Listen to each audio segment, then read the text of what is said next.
Marcia Grego, and this is my influence of environmental factors. So our table of contents are community, school, classroom, analysis of context, forward thinking, reflection.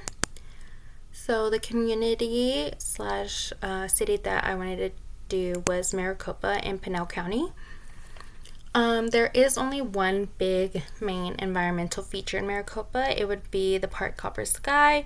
There are baseball and soccer fields where students can do Little League and join clubs. There's swimming pools where they can get lessons. There's a dog park. There's a bunch of playgrounds all around. There's also pickleball and tennis courts. They tend to do a lot of special events there, such as 4th of July, which was last week. They have festivals such as a salsa festival, a Wild West festival. There would be also like color runs and stuff like that. It's pretty big. So moving on to the population, it's I think about almost 80,000 now, around there, or probably even bigger since it hasn't updated since 2020. It's 43 square miles. It is the most diverse school district in the Phoenix area from the website Niche. So moving on to the school. The school I chose was Pima Butte Elementary. I've been working there for, I think, 5 years this month. So I'm pretty used to it. So with the school demographics, the main race there is white with a 41%. There is 41%, yeah. There is 40% of students from low-income families, so we are a Title I school. Compared to the other schools in the district, we are, I would say, the smallest one, as there are only 3 teachers in every grade level, as some of the other schools have, I think, from 4 to 6. So most of our classrooms are a smaller number. There is, I think, 18 to like 24 students in every classroom. I know kindergarten had the biggest one with almost, I think each classroom had around 25 students. The main principle of the school is be safe, respectful, and responsible, which they use for PBIS. It's heavily involved every day. They say it throughout the announcements. They say it in,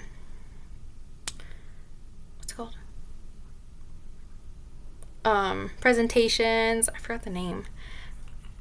But, they also do a school store where they get tickets, and it says either they were safe, respectful, or responsible, and they circle it.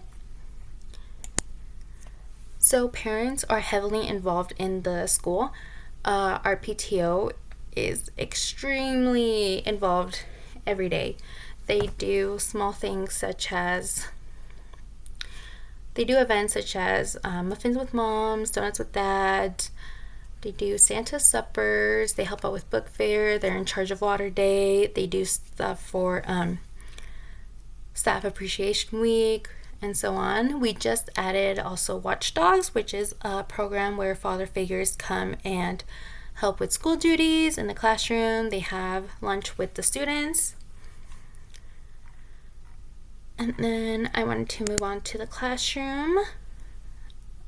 So I interviewed the teacher I work with, and most of her communication is through Class Dojo, which is, all of the school uses this. I think they're changing it this upcoming school year. But the teachers are able to send out reminders, tags, and then the parents can also text them back. One other source of communication that she uses is classroom newsletters. She sends one out every week with upcoming events, classroom involvement, events, what they're learning, what they're going to learn, any assessments, I believe, as well. Then the culture in the classroom before the first day, She does when it's like back to school night, she sends out a paper such as that, getting to know you. And she has them send it back, or they do it right there in the spot on the first day. And then another thing that we do is holidays around the world. They get to learn about other countries and stuff that they do different for Christmas. It's a pretty cute thing. All of those kids are really into it. So for the mesosystem, when interaction between home, school, and community lives are focused on ensuring the safety and stability of students, it's important to have a positive family-school relationship, as it can build motivation and have students feel supported. A few patterns of conflict or discomfort that can impact a student's experience can be language barriers or lack of mutual understanding. Students and families can struggle when it comes to language barriers or cultural differences. It can also cause frustration or discomfort for both parties. For the Chronos system, students will have more opportunities with local or school events on culturals or holidays. I did have a talk with the kindergarten teachers once, and one of the major effects that still affects kids is COVID-19. For the upcoming school years, they can lack social skills or classroom skills. Another thing is technology is also improving and becoming more involved in the classrooms. A lot of the work that they do now is on Google Classroom. Then for holistic reviews, as educators, we should take time to get to learn the student and the families, as we become heavily involved with them throughout the school year. Parental involvement in both the classroom and at home can create success for the student's education and can create academic achievement when students feel like they are included and the educator is teaching a diverse language lesson. Students feel engaged to join and learn a lot, maybe even feeling comfortable to share a few things about their culture. And then for implications, it's important to communicate with the parents on a positive note instead of negative. A lot of families will love to hear about their students improving and growing in the classroom. Another thing is expectations. Students who are often reminded of the classroom and the school expectations can improve engagement and motivation. Then for chapter 5, I wanted to talk about the goals. So one of my goals is to have a culturally inclusive library and read to the students the books at least once a week or once a month, depending on the amount of books that I have. Another goal of mine is to find a course or a workshop on culturally responsive teaching, so I know what to do in the classroom and get some takeaways and lessons from the course. I also looked up a student identity project, and I thought it was a great idea, especially like in the beginning of the school year when you really don't know your students that well. So some families can get together, like create a little poster, and then they could add stuff like the students' hobbies, trades, their cultures, their backgrounds. And then another goal of mine is to have communication or letters translated in the students' primary home languages, so all families know what's going on in the classroom and at school.